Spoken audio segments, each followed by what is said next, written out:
Nunca olvidaré la noche en que mi hermano se comprometió. No porque fuera hermosa o emotiva, sino porque fue la noche en que todo se vino abajo. Soy Javier, tengo 27 años. Y he pasado la mayor parte de mi vida aprendiendo a encogerme ante personas que se suponía debían amarme incondicionalmente. Yo no era el niño de oro. Ese título le pertenecía a mi hermano mayor, Ricardo. Y créanme, Ricardo llevaba esa corona con orgullo, desde que éramos niños. Nuestros padres lo mimaban como si fuera de la realeza. Cada logro, cada cumpleaños, cada rodilla raspada era tratado como si mereciera un desfile. Mientras tanto, yo solo estaba allí, no completamente olvidado, pero definitivamente opcional. La cosa es que nunca quise ser el centro de atención. No necesitaba confeti ni trofeos, solo quería justicia, decencia humana básica, pero en nuestra casa. La justicia era un mito, y aprendí pronto a no esperar nada que no estuviera ligado al nombre de Ricardo. Él se llevaba la ropa nueva mientras yo usaba sus prendas heredadas. A él le regalaron un coche por su cumpleaños número 16. Yo obtuve un pase de autobús. Él era elogiado por una más en matemáticas, mientras yo obtenía el silencio por tener todas A, y cuando intentaba hablar con mis padres al respecto, decían que era demasiado sensible o celoso. Así que dejé de intentarlo. Construí mi propio mundo fuera de ellos, un mundo donde no tenía que medirme contra alguien que siempre sería el primero, pero no importaba que tan lejos intentara huir, había algunas cosas de las que no podía escapar. Como la deuda médica que casi me entierra hace unos años. A los 22 fui golpeado por una rara condición autoinmune, visitas al hospital, pruebas, medicación, más pruebas. Sentía que mi cuerpo se había declarado la guerra a sí mismo, y yo era solo un daño colateral. El seguro cubrió algo, pero ni de lejos lo suficiente. Me estaba ahogando en facturas, intentando seguir en la universidad y mantener un techo sobre mi cabeza mientras fingía no estar aterrorizado todos los días. Contacté a mis padres una vez, solo una vez. Les envié un mensaje largo explicando todo lo mal que se había puesto y que no sabía qué más hacer. Les pregunté si podían ayudarme, aunque solo fuera un poco. Nunca obtuve una respuesta. Ricardo me dijo más tarde que habían visto el mensaje y pensaron que estaba siendo dramático. Me dijo, eres inteligente, Javier, lo resolverás, eso fue todo. Esa fue la suma total de empatía que obtuve de mi propia familia. Así que hice lo que siempre hacía. Lo resolví. Conseguí 2 trabajos, recorté todos los gastos que pude.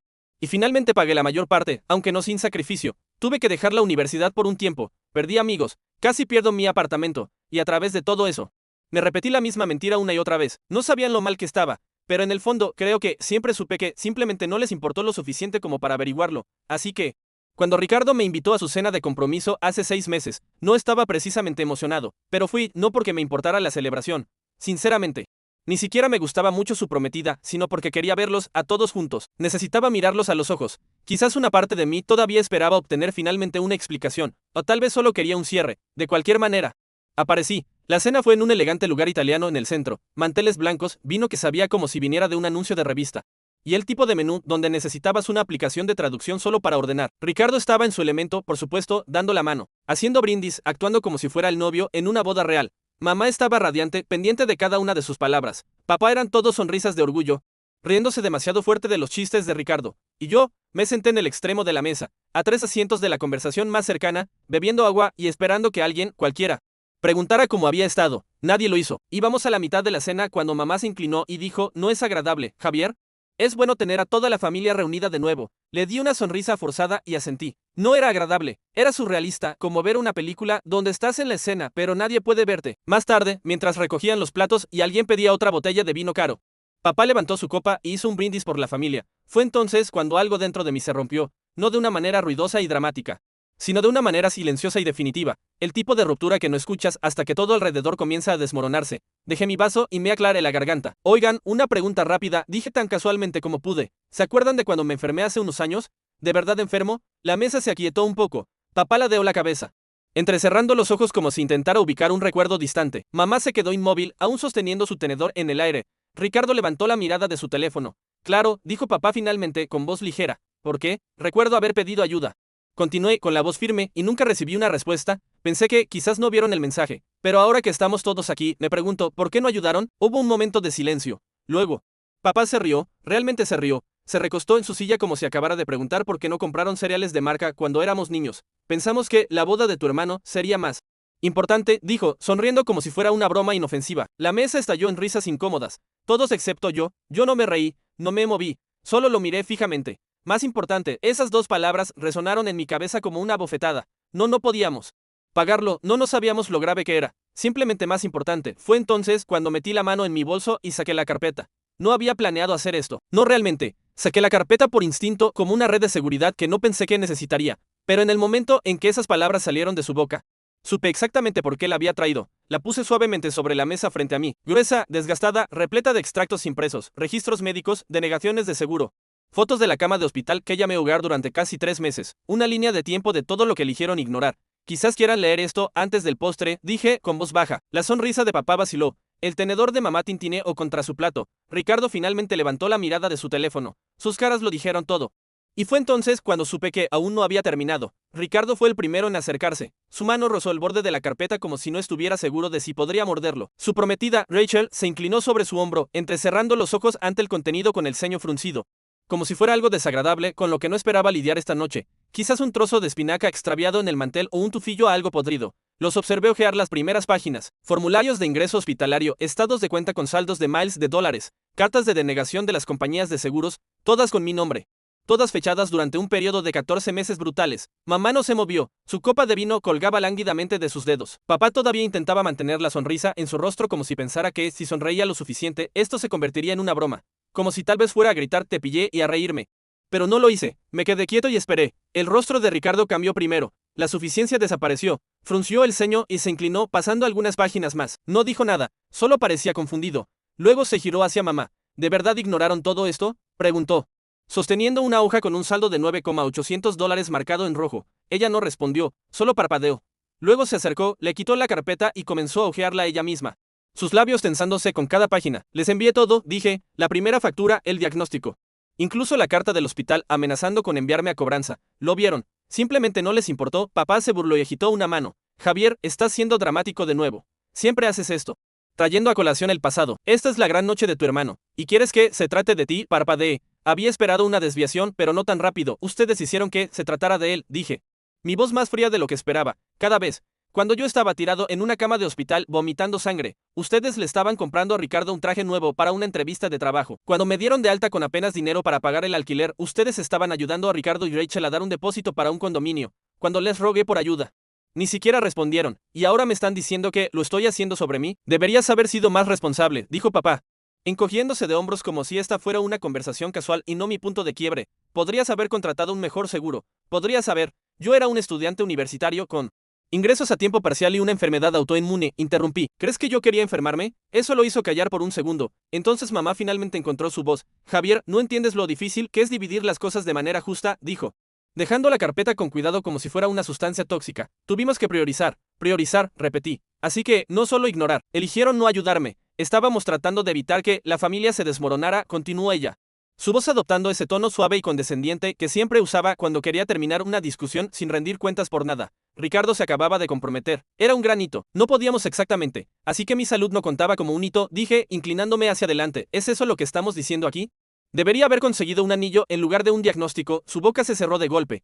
Rachel se acercó a Ricardo y le susurró algo, pero capté algunas palabras. ¿Por qué no me lo dijiste? Ricardo le lanzó una mirada de impotencia. No sabía que era tan grave. No, no lo sabías, le dije, girándome hacia él. Porque nunca preguntaste. Estabas ocupado dejando que mamá y papá financiaran tu nueva vida mientras yo racionaba mi medicación. Tuvo la decencia de parecer culpable, pero no lo suficientemente culpable como para decir algo significativo. Papá se puso de pie, su silla raspó ruidosamente contra el suelo. Su voz salió más fuerte de lo necesario, claramente tratando de recuperar la autoridad. Muy bien.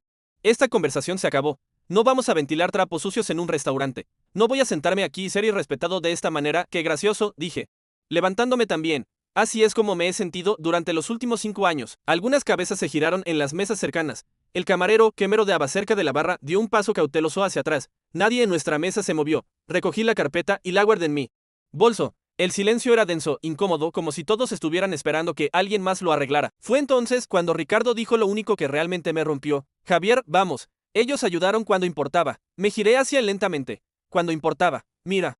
No estoy diciendo que lo que hicieron estuvo bien, dijo, con las manos levantadas, tratando de suavizar las cosas, pero no es como si tu situación fuera permanente. Quiero decir, lo superaste, ¿no? Sentí algo volverse hueco dentro de mí. Sí, dije, mi voz casi un susurro, lo superé. Solo. Luego me volví a sentar. No porque quisiera quedarme, sino porque no les iba a dar la satisfacción de verme marchar como si yo fuera el problema. Quería que se retorcieran. Quería que se quedaran sentados en eso. Rachel apartó su plato. Ricardo parecía de repente muy interesado en el patrón del mantel. Mis padres mantuvieron sus ojos en sus copas de vino. Durante el resto de la comida nadie me habló. Y yo no les hablé a ellos. Pero algo cambió esa noche. Una grieta en el cimiento que pensaron que siempre se mantendría. y yo aún no había terminado. Los días después de la cena fueron un extraño borrón de mensajes de texto pasivo-agresivos, silencio y respuestas de una sola palabra de mis padres. Ricardo no se puso en contacto en absoluto. Y Rachel tampoco. Yo esperaba una llamada de mi madre al día siguiente para suavizar las cosas. Ella era del tipo que odiaba el conflicto a menos que lo estuviera controlando, pero no llegó nada. En cambio, 2 días después, recibí un mensaje de mi tía, la hermana de mi padre, preguntando si estaba bien. No había hablado con ella en un tiempo, no por animosidad, solo por distancia. Ella siempre había sido la oveja negra de la familia, más sensata, menos teatral. Ella había visto las consecuencias de la cena de segunda mano a través del boca a boca familiar y quería escuchar mi versión, así que le conté todo. Cuando terminé, se quedó callada por unos segundos. Luego dijo, Javier, sabía que favorecían a Ricardo, pero no sabía que era tan grave. Eso es imperdonable, y luego me contó algo que yo no sabía. Aparentemente, mis padres sí tenían el dinero para ayudar. No solo dinero para ir tirando, tenían acceso a una herencia que consideré de mi difunto abuelo. Dinero que había sido dividido entre los hermanos con la intención de que se usara para emergencias familiares. Cada hermano tenía control sobre su parte. Mi padre había usado parte de la suya para ayudar a Ricardo con el condominio y el anillo de compromiso. El resto todavía estaba en una cuenta. Cuando pregunté por qué no me habían dicho esto antes, mi tía dijo en voz baja, porque tu padre no le dijo a nadie que pediste ayuda. Solo nos enteramos después de lo que pasó en la cena. Fue entonces cuando la última pieza encajó en su lugar. Esto no era solo negligencia, era intencional. Colgué, con el corazón palpitando, un nuevo tipo de fuego creciendo dentro de mí. Esto ya no era solo favoritismo. Esto era traición, calculada, elegida. Habían elegido verme sufrir, y ahora tenía que decidir qué hacer con eso. Cuando colgué el teléfono con mi tía, me quedé sentado allí por mucho tiempo, mirando fijamente la pared de mi apartamento. Mi apartamento no era gran cosa, pequeño, de una habitación, ventanas con corrientes de aire, pero era mío. Había luchado con uñas y dientes para conservarlo durante la peor parte de la tormenta médica. Había comido arroz y huevos durante semanas seguidas para pagar el alquiler. Me salté medicamentos. Vendí mi equipo de juegos, incluso empeñé mi reloj, mi regalo de graduación de un profesor de secundaria, no de mis padres, para salir adelante. Solía sentarme en ese mismo sofá y convencerme de que algún día las cosas se equilibrarían, que el desequilibrio era solo temporal, que mis padres tendrían que cambiar de opinión eventualmente, que tal vez, solo tal vez, yo les importaba, incluso si no lo demostraban de la misma manera. Pero ahora tenía pruebas de que vieron mi dolor. Lo compararon con el anillo de compromiso de mi hermano y eligieron el brillo. Creo que hay un tipo de silencio muy específico que viene después de la traición. No es dramático, no es ruidoso ni enojado. Es el tipo de silencio que se hunde en tus huesos, pesado, frío, quieto, durante unos días. No hablé con nadie, no respondí a los mensajes de texto de mis compañeros de trabajo, ignoré mi chat de grupo, incluso ignoré a mi tía cuando ella me escribió un solo para ver cómo estás. Estoy pensando en ti. No estaba deprimido, estaba vacío. Pero en algún lugar de ese silencio, un pensamiento seguía repitiéndose como un susurro que no podía sacudirme. Lo lograste sin ellos. Sobreviviste. Era verdad. No porque me ayudaron. No porque me apoyaron. Sobreviví porque me negué a desaparecer. Me abrí camino a fuerza de garras en algo que ni siquiera se molestaron en mirar. Aún recuerdo la noche en que finalmente salí de eso. Estaba haciendo la cena, solo un poco de pasta y verduras congeladas. Y abrí el armario y encontré la última lata de sopa del alijo que guardé durante lo peor de mis problemas de salud. Una lata abollada de sopa de lentejas, la etiqueta medio despegada. Fecha de caducidad a apenas un mes. La miré fijamente. Esa sopa había sido una línea de vida. Un plan de respaldo cuando el dinero se había ido y las opciones eran limitadas. Ahora era solo una lata de sopa. Sonreí. Algo hizo clic dentro de mí. Ya había reconstruido una vez sin apoyo. Sin guía, sin red de seguridad. ¿Qué me impedía ahora construir algo mejor? No solo sobrevivir, no solo arreglármelas, sino prosperar. A la mañana siguiente hice una lista. No era nada elegante. Solo una lista en un bloc de notas legal amarillo con 3 columnas, cosas que quiero dejar ir, cosas que necesito hacer, cosas que quiero para mí. La primera lista se llenó rápidamente, resentimiento, esperar disculpas, la esperanza de que algún día me trataran justamente. La segunda lista tomó más tiempo, pero me hizo sentir con los pies en la tierra, solicitar ayuda financiera de nuevo y terminar mi carrera, conseguir más trabajo freelance, arreglar mi LinkedIn, comenzar terapia. Y la tercera lista.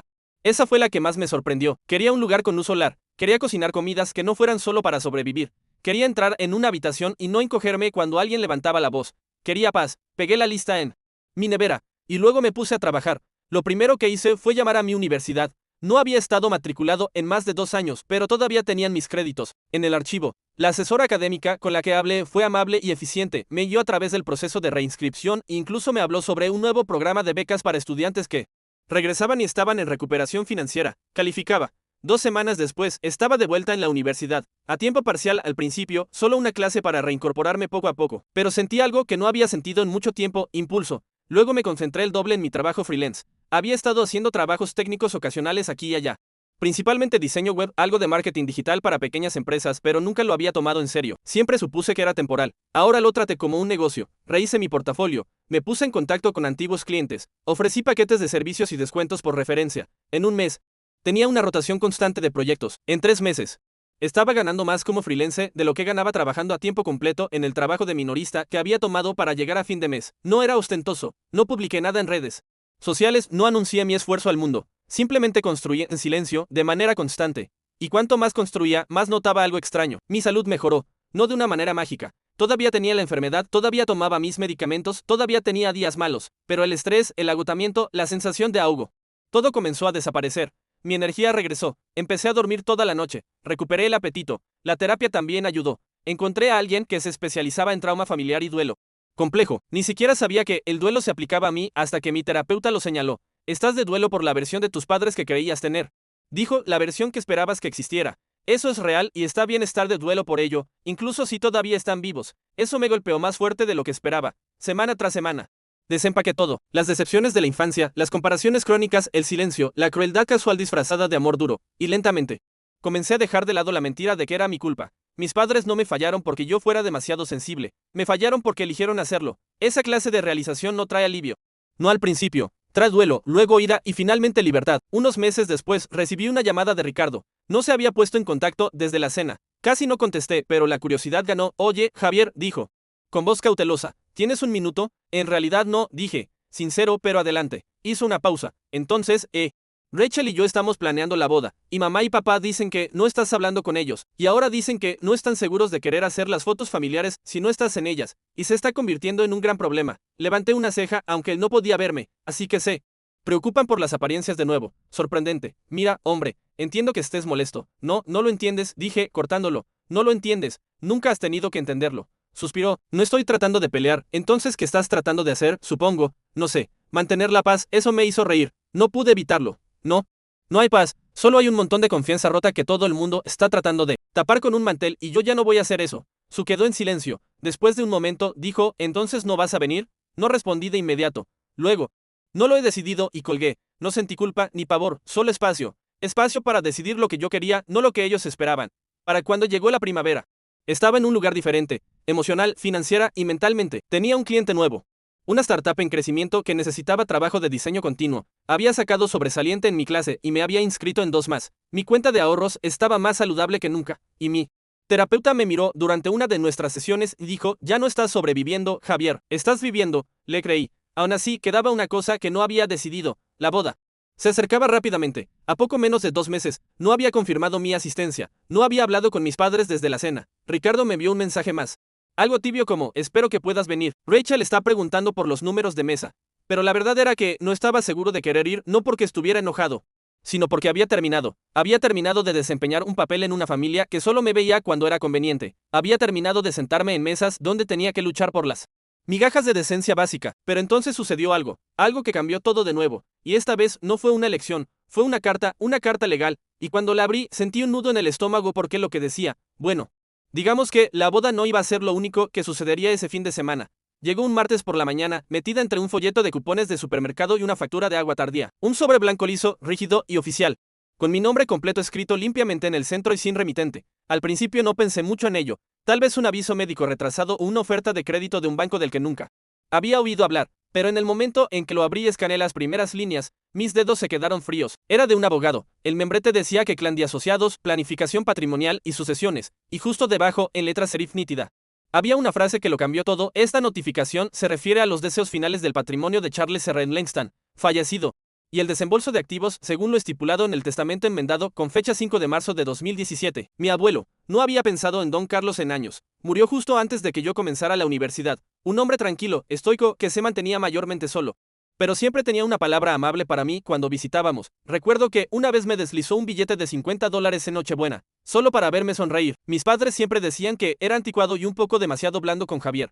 Nunca pregunté a qué se referían con eso, pero ahora, 6 años después de su muerte, estaba recibiendo una carta de su abogado testamentario. Me senté a la mesa de la cocina y leí todo 2 veces. Resultó que Don Carlos había hecho una discreta enmienda a su testamento poco antes de su fallecimiento. Aparentemente, había empezado a desconfiar de cómo mis padres favorecían a Ricardo, según la carta.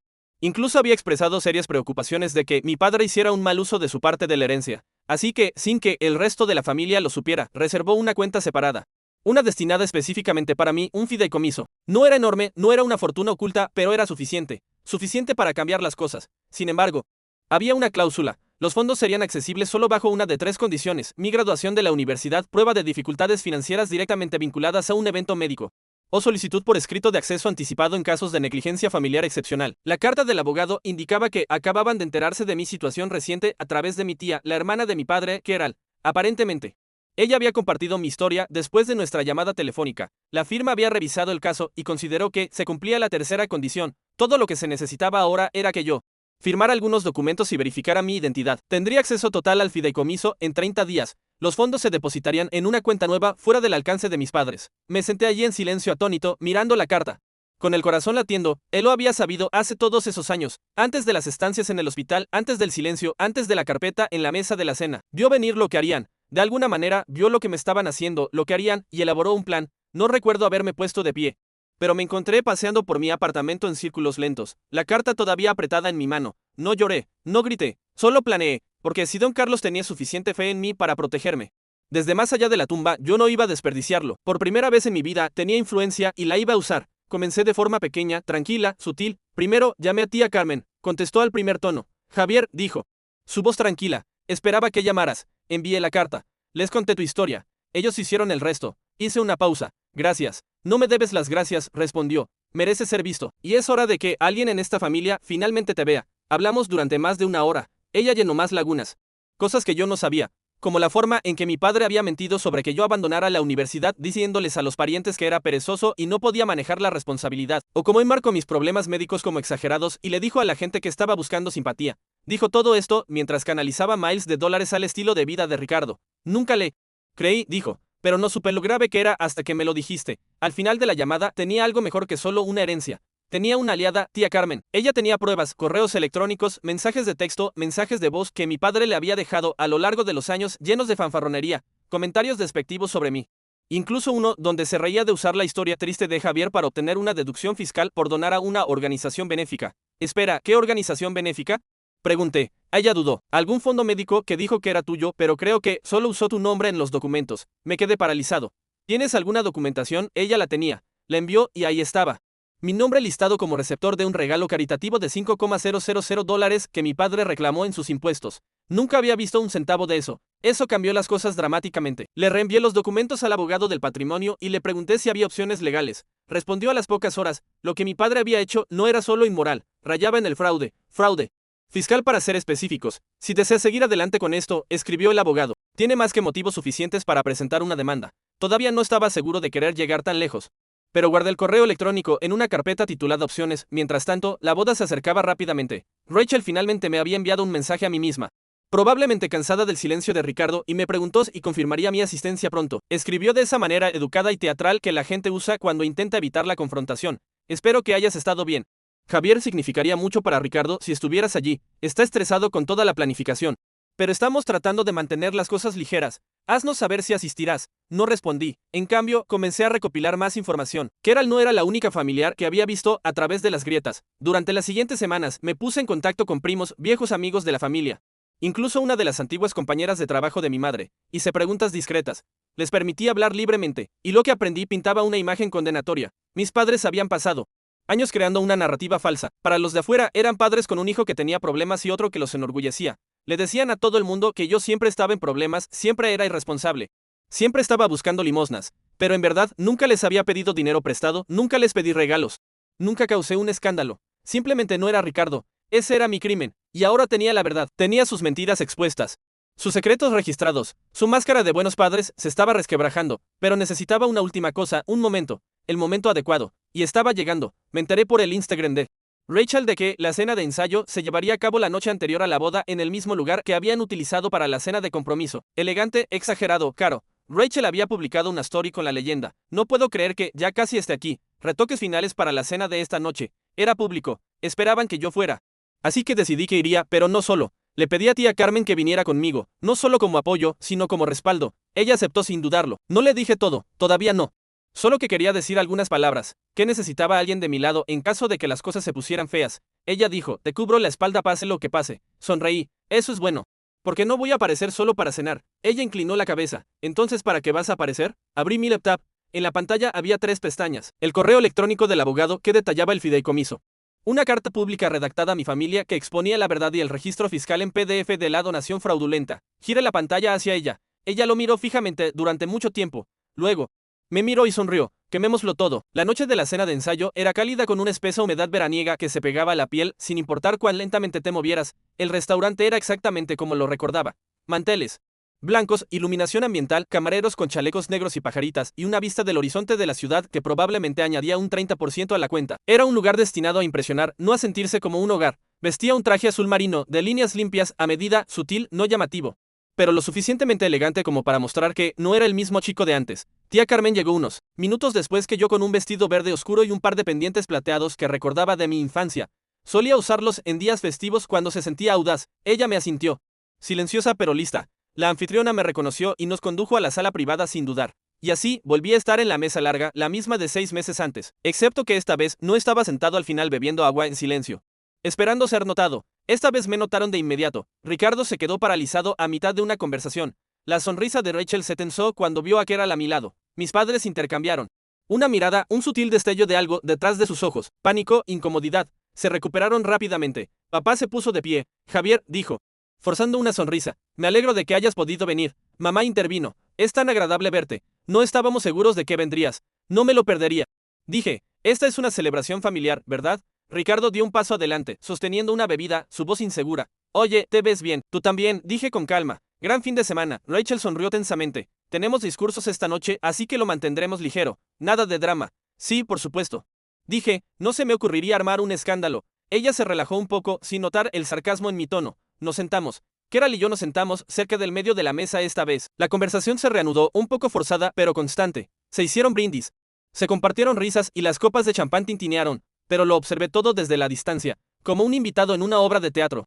También conocía el final. Cuando retiraron el plato principal, Rachel se puso de pie y golpeó su copa. Muy bien, todos. Antes del postre, pensamos que sería agradable compartir algunas palabras. Solo algunas reflexiones sobre la familia, el amor y este nuevo capítulo, señaló a Ricardo, quien se levantó y dio un discurso corto y nervioso sobre la sociedad y la gratitud. Fue lo habitual, bien intencionado, un poco incómodo, pero sincero. La gente aplaudió cortésmente. Se sentó y le hizo un gesto a Rachel. Ella sonrió y se dirigió al grupo. Ahora.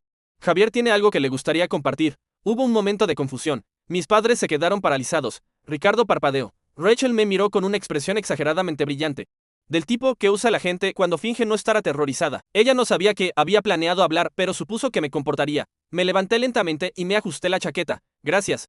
Rachel, seré breve. Me giré para encarar la mesa por completo. Todos los ojos estaban puestos en mí ahora. La sala se había quedado en silencio. He pasado los últimos meses pensando mucho en la familia, comencé, en lo que significa, lo que no significa y lo que la gente está dispuesta a hacer por las personas que dicen amar. Mamá se movió en su asiento. La mandíbula de papá se tensó. Cuando me enfermé hace unos años, pensé que ese era mi punto más bajo, pero no fue la enfermedad lo que me rompió. Fue el silencio, el abandono, ser tratado como una molestia mientras luchaba por sobrevivir. Algunas personas intercambiaron miradas. Rachel parecía confundida. Ricardo parecía incómodo. Pedí ayuda a mis padres. Me ignoraron. Rogué. No obtuve nada. Mientras tanto, ellos financiaron un anillo de compromiso, un condominio y esta cena. Y me quedé en silencio durante años pensando que tal vez era mi culpa. Tal vez simplemente no merecía ayuda. Ahora, la sala contenía la respiración. Pero luego descubrí algo interesante. Metí la mano en mi chaqueta y saqué una carpeta más elegante que antes, sin esquinas deshilachadas esta vez. La abrí y saqué una página, sosteniéndola. Esta es una copia de una declaración de impuestos de hace 2 años.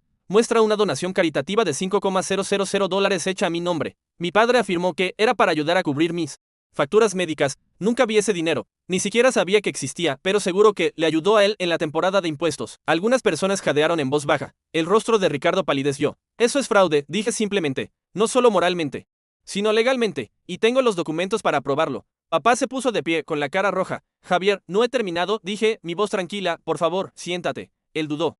Luego se dejó caer lentamente en su asiento. También tengo algo más, continué, sacando un segundo documento, una carta del abogado testamentario de mi abuelo. Resulta que me dejó un fideicomiso, al que solo se podía acceder bajo circunstancias muy específicas, una de las cuales era, y cito, negligencia familiar excepcional. Hice una pausa, después de revisar todo.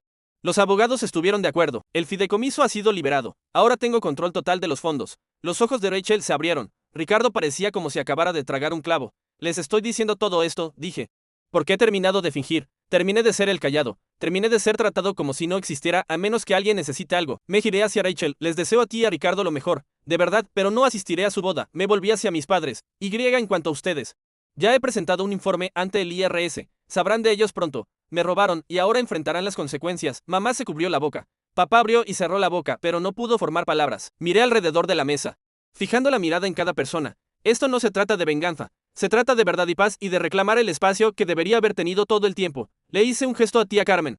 Luego me di la vuelta y salí. Nadie me siguió. El colapso no tardó en comenzar. Una semana después, mis padres fueron contactados por el IRS. Tía Kera lo confirmó a través del boca a boca familiar. Hubo auditorías, llamadas telefónicas, crecientes honorarios legales. Mi padre intentó darle un giro, dijo que yo estaba mal informado. Pero los documentos hablaban por sí mismos. El cargo de fraude fiscal se mantuvo. Fueron multados, avergonzados públicamente y obligados a pagar la cantidad con intereses. Mi madre intentó comunicarse una vez, un correo electrónico torpe lleno de medias disculpas y acusaciones veladas. No respondí. Ricardo y Rachel todavía tuvieron su boda. Pero me enteré por el boca a boca que fue incómoda, tensa. Varios parientes se la saltaron por completo. Las fotos se veían rígidas, las sonrisas forzadas. No me regodeé. Simplemente seguí adelante. El fideicomiso me permitió pagar el resto de mi deuda médica. Terminé la universidad. Lancé mi propia firma de diseño y me mudé a un apartamento iluminado por el sol al otro lado de la ciudad. Techos altos, plantas en cada esquina y una cocina en la que realmente me gustaba estar. Keral y yo nos acercamos. Ella venía a cenar los domingos. A veces hablábamos del pasado, a veces no, pero ella nunca me hizo sentir invisible, y yo dejé de esperar una disculpa que nunca llegaría. Dejé de intentar arreglar una familia que nunca intentó arreglarme a mí, porque a veces la venganza más poderosa no es la rabia o la crueldad, es convertirse en todo lo que dijeron que no podía ser sin necesitarlos en absoluto, y eso es exactamente lo que hice.